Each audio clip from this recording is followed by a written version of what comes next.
నేటి కాలంలో కష్టపడి సంపాదించిన డబ్బును సురక్షితంగా దాచుకోవడంతో పాటు మంచి రాబడిని ఆశించే వారి కోసం పోస్ట్ ఆఫీస్ టైం డిపాజిట్ ఒక అద్భుతమైన ఎంపికగా నిలుస్తోంది. బ్యాంక్ ఫిక్స్డ్ డిపాజిట్ తరహాలోనే పనిచేసే ఈ పథకం ప్రభుత్వ గ్యారంటీతో పాటు ఆకర్షణీయమైన వడ్డీ రేట్లను అందిస్తోంది. సాధారణంగా బ్యాంకులు అందించే వడ్డీ రేట్ల కంటే పోస్ట్ ఆఫీస్ టీడీ రేట్లు కొన్ని సందర్భాల్లో ఎక్కువగా ఉంటాయి. ముఖ్యంగా దీర్ఘకాలిక పొదుపు చేయాలనుకునే వారికి ఇది ఒక వరం. ఈ పథకంలో మీరు 1, 2, 3, 5 సంవత్సరాల కాల పరిమితితో పెట్టుబడులు పెట్టవచ్చు. ప్రస్తుతం వడ్డీ రేట్లు భారత తపాలా శాఖ ప్రస్తుతం వివిధ కాల పరిమితులపై అందిస్తున్న వడ్డీ రేట్లు ఇలా ఉన్నాయి. 1 సంవత్సరం 6.9% వడ్డీ, 2 సంవత్సరాలు 7% వడ్డీ, 3 సంవత్సరాలు 7.1%, 5 సంవత్సరాలకు 7.5% వడ్డీ. ఒకవేళ మీరు 5 సంవత్సరాల కాల పరిమితి గల పోస్ట్ ఆఫీస్ టీడీ పథకంలో 2 లక్షలు ఒకేసారి డిపాజిట్ చేశారనుకుందాం.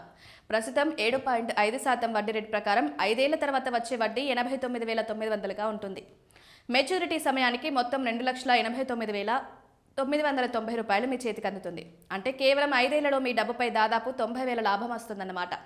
ఎటువంటి రిస్క్ లేకుండా సురక్షితమైన రాబడి కోరుకునే వారికి ఇది సరైన వేదిక. వయసుతో సంబంధం లేదు. బ్యాంకులలో సీనియర్ సిటిజన్లకు సాధారణంగా 0.5% అదనపు వడ్డీ ఇస్తారు. కానీ పోస్ట్ ఆఫీస్ టీడీలో అన్ని వయసుల వారికి ఒకే రకమైన వడ్డీ రేటు వర్తిస్తుంది. అంటే యువకులు కూడా సీనియర్ సిటిజన్లతో సమానంగా 7.5% వడ్డీని పొందే అవకాశం ఉంది. భారత ప్రభుత్వం హామీ ఉండే ఈ పథకాల్లో పెట్టుబడి పెట్టడం వల్ల మీ సొమ్ముకు పూర్తి భద్రత ఉంటుంది. మార్కెట్ ఒడిదుడుకులతో సంబంధం లేకుండా స్థిరమైన ఆదాయం కావాలనుకునే వారు వెంటనే మీ సమీప పోస్ట్ ఆఫీస్ను సంప్రదించి ఈ ఖాతాను ప్రారంభించవచ్చు.